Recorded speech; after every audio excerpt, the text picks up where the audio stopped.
Hello, all YouTubers. I am the Weather Dude. Welcome back to my YouTube channel. Thank you for tuning back into this Hurricane Marco discussion for August 23rd, 2020. Before I get on with today's video, however, it would be really awesome if you guys did hit that subscribe button. Thank you guys so much, by the way, for 900 subscribers. We're almost there. We're less than 100 away from the big ultimate goal of 1,000 subscribers. So please don't forget to hit that subscribe button, as well as ring the bell notification so you don't miss my next upload. Also, watching the whole video, because getting to the goal of 1,000 subscribers in monetization, we're getting very close. And you guys watching the whole video will help the Weather Dude's channel out a lot. So please consider watching the whole video as well. Please do. And also like and share this video with your friends. Thank you. Now let's get on with today's video.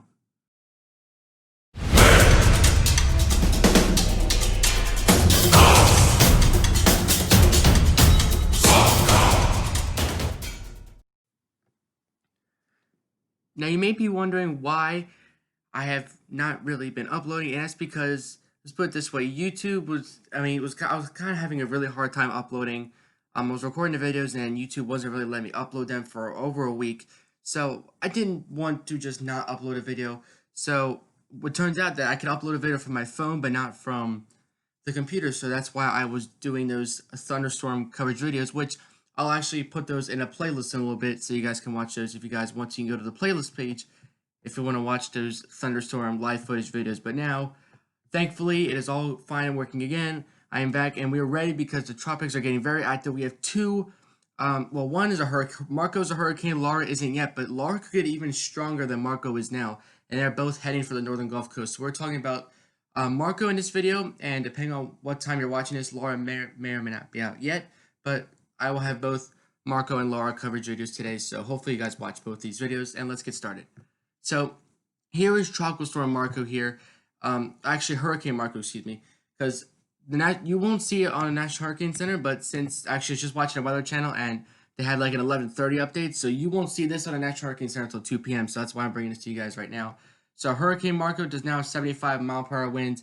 Pressure is actually down to 992. Obviously, Tropical Tidbits isn't quite updated yet on 993. All right, but still, this will be heading for the Gulf Coast. Bringing some big impacts potentially. All right, so again, it's hitting over some average water temperatures, maybe slightly above average. It's going to be heading in a motion like this, and then probably bending back towards the west after landfall. And we're going to be going through all the impacts that this storm could bring to the northern Gulf Coast today. Obviously, I'll be bringing you guys lots more updates as well. But looking at the sea surface temperatures, you can see 30 degrees Celsius, so plenty warm enough here to support continue to develop. And when you look at the satellite imagery, we've had a recent blow up of convection here over the last couple of hours here, over the past 3 to 5 hours, Marco, near the center actually, and you can just see, it's not quite organized, but you can just see the swirl, all right, and it just looks so organized here, and that's where we continue to be watching out for it, just rapid strengthening, not rapid strengthening, but continuous strengthening because of the warm water, and it is battling some shear. So a lot of this will be on the more northwest side, or excuse me, the northeast side of the storm center. A lot of the storm activity. So looking at the shift diagnostic message, as you can see, wind shear is it's going to be an issue here, especially after landfall. We can see wind shear going to 30 or 40 knots, but in the short term, 15 to 25 knots of shear. So it's okay, but not quite good enough for development here. When you look at the sea surface temperatures, though, we could be seeing sea surface temperature 32.4 degrees Celsius. That's pretty much 90 degrees Fahrenheit. All right, so this is like bath water here, and you can see the heat content now is remaining very high, close to 50 out of 100. Actually, I believe it goes to out of 100. And storm speed moving, it might slow down a little bit approaching landfall, but right now it's moving at about 14 or so miles an hour. That may drop to about 10 to 11 miles an hour later on. And looking at the surface plot, where is the storm currently located? All right, let's pull that up right here. Just give it a little refresh just in case. And as you can see, about 87 degrees west and about 24.3 degrees north latitude, just by a rough estimate here. But it just left the Caribbean here. It's heading into the south central Gulf of Mexico here. And we look at the model tracking guidance. All right, you can see that a lot of the models do bring it in. A couple bring it into Mississippi. Most of them, good chunk of them, bring it right into southeastern Louisiana, and then bending back towards the northwest, out towards Texas. All right, so near the Bell River there. So we're talking about near Dallas, Fort Worth. Could even get some impacts down the line. Little Rock, Arkansas, maybe OKC could get some impacts. Now, keep in mind, that'll probably be remnants, but we'll see. Because Douglas isn't too big of a storm, although it is starting to grow. All right. Now, we got some latest Gfs model tracks, and you can see that 2 miles going way ahead here and tracking us right through the Mid-Atlantic region as remnants. All right, but when you look at your bottom of your screen, you can see that this is where the landfall probably take place through South Central Louisiana, and then what happens there, they really don't take that far out into the future yet. Now, looking at the GEPS model tracks, all right, again, a few do take it through the Mid-Atlantic. All right, but looking at the short term, what you really want to look at is where the storm could go. Could this bend towards Louisiana, like the Texas-Louisiana border towards Galveston, Texas? Could this go east towards Biloxi, Mississippi? But I think New Orleans, just more or less near New Orleans, will be our probably our point of landfall for Marco here.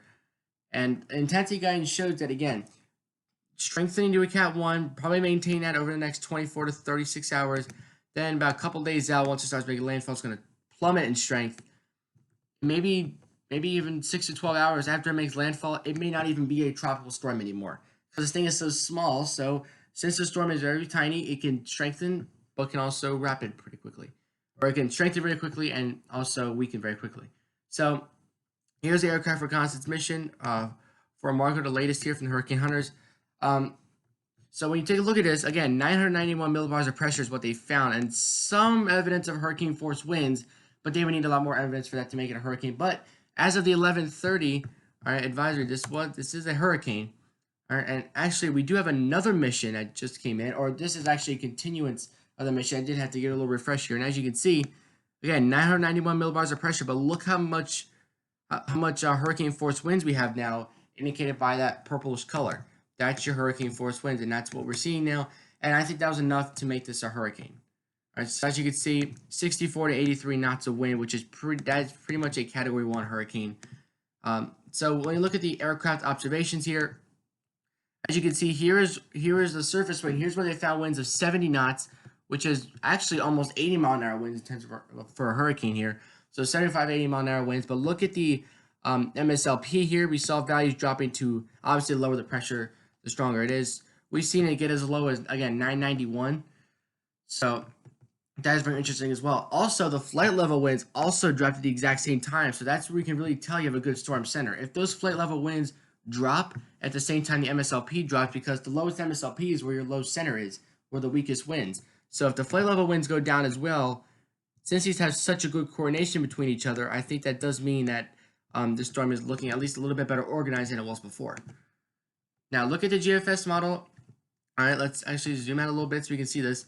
All right, you're going to see Laura on this map too, but again, that's another video. We'll be talking about that in another video that's coming out very shortly, or maybe out already, depending on when you're watching. But looking at the GFS model, you can see coming right towards Grand Isle here, okay, over 30 hours so this is Monday afternoon. But then the GFS kind of backs off to the west, which is pretty weird. All right, this is something new with the 12Z model run, so we'll see. Maybe the high pressure could start to strengthen a lot. As you can see, maybe a high pressure tries to develop and pushes it this way. All right, so that's something to watch too, because if that happens, we could see a landfall in Louisiana, and then it goes back west towards Texas. Then it kind of rides along the coastline and goes, okay, so then Laura just starts to act pretty weird here. I'm sorry, Marco's starting to act pretty weird, not Laura, sorry. I'm getting my two storms mixed up already. So looking at the MSLP, let's actually take a look at that real quick with the GFS model. So as you can see, here comes the storm. All right, it comes on in, and then it kind of makes that westward track. So we'll see. All right, could Laura make a surprising track to the west? Now the European 12Z model run will be coming out in about a few hours, a couple hours or so. But as of their latest run here, making a landfall in central and south central and southeastern Louisiana, and then whatever's left of it is going to be over here towards central eastern Texas.